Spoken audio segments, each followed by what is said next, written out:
இன்ஃபோநெட்டின் சமூக பார்வை. மருத்துவ படிப்புகளுக்கான நீட் தேர்வு மே 7ஆம் தேதி நடைபெற்றுச்சு. மொத்தமா 11,38,890 பேர் பதிவு செஞ்சிருந்தாங்க. மொத்தமா 10,90,85 பேர் தேர்வுல பங்கேற்றாங்க. தேர்வு முடிவை மத்திய இடைநிலை கல்வி வாரியம் அதாவது CBSE நேற்று வெள்ளிக்கிழமை வெளியிட்டுச்சு. 6,11,539 பேர் தேர்ச்சி அடைஞ்சிருக்கிறாங்க. தேர்வை எழுதியதுல 8 பேர் திருநங்கைகள், அதுல 5 பேர் தேர்ச்சி அடைஞ்சது ரொம்பவே குறிப்பிடத்தகுந்த விஷயமா இருக்கு. இந்த தேர்வுல 11 மாணவர்கள் முறைகேடுல ஈடுபட்டது கண்டறியப்பட்டிருந்தது. இவங்களுடைய தேர்வுகள் ரத்து செய்யப்பட்டதோடு மட்டுமில்லாம மருத்துவ நுழைவு தேர்வை இனிமேட்டு எங்கேயுமே எப்பவுமே எழுத முடியாது அப்படிங்கிற மாதிரியான நடவடிக்கை எடுக்கப்பட்டது. அகில இந்திய அளவில் பஞ்சாபை சேர்ந்த நவ்தீப் சிங் அப்படிங்கிற மாணவர் 697 மதிப்பெண் பெற்று முதலிடம் பெற்றிருக்கிறாங்க.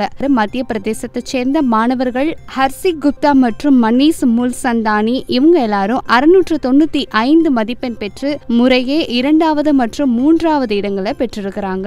இந்திய மருத்துவ கவுன்சிலின் இணையதளத்தில் குறிப்பிடப்பட்டுள்ள விவரங்களின்படி நாடு முழுவதுமா மொத்தமா 470 மருத்துவ கல்லூரிகள் இருக்கு. இதுல சுமார் 65,170 MBBS இடங்களும் 308 பல் மருத்துவ கல்லூரிகள்ல 25,730 இடங்களும் இருக்கு. இந்த இடங்களுக்கு அகில இந்திய ஒதுக்கீடு மற்றும் மாநில ஒதுக்கீடுகளுக்கான மாணவர் சேர்க்கை நடைபெற இருக்கு.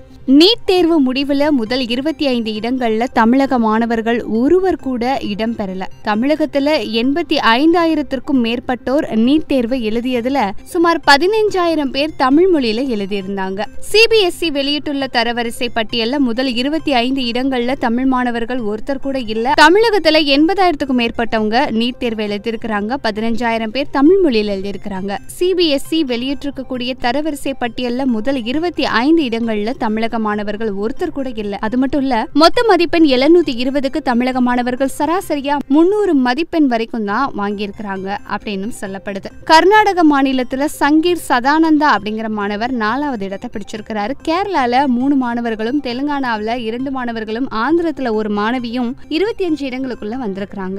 மாணவிகளை காட்டிலும் மாணவர்கள் தான் முன்னிலை வகிக்கிறாங்க. இந்த நீட் தேர்வின் முடிவுல மதிப்பெண் பட்டியல்ல முதல் 7 இடங்களையும் மாணவர்களே வாங்கியிருக்கிறாங்க. 25 பேர்ல 9 பேர் மட்டும்தான் மாணவிகள். மீதம் இருக்கக்கூடிய 16 பேரும் மாணவர்கள் தான். நாம யோசிக்க வேண்டிய ஒரு விஷயம் என்ன அப்படின்னா, பொதுவாக பள்ளியினுடைய தேர்வு முடிவுகள்ல அநேகமா வெற்றி பெறுறது பெண்கள் தான். ஆனா IAS ஆவோ IPS ஆவோ நீட் தேர்வின் முடிவிலையோ அதிக அளவுல வெற்றி பெறுறது ஆண்களா தான் இருக்காங்க. இந்த தேர்வு முடிவுகள் அதிக அளவுல சிந்திக்க வைக்குது அப்படின்னு சொல்லலாம். சமூக நோக்குடன் நிறைய விஷயம் தெரிஞ்சுக்கலாம். சப்ஸ்கிரைப் பண்ணுங்க இன்ஃபோநெட்.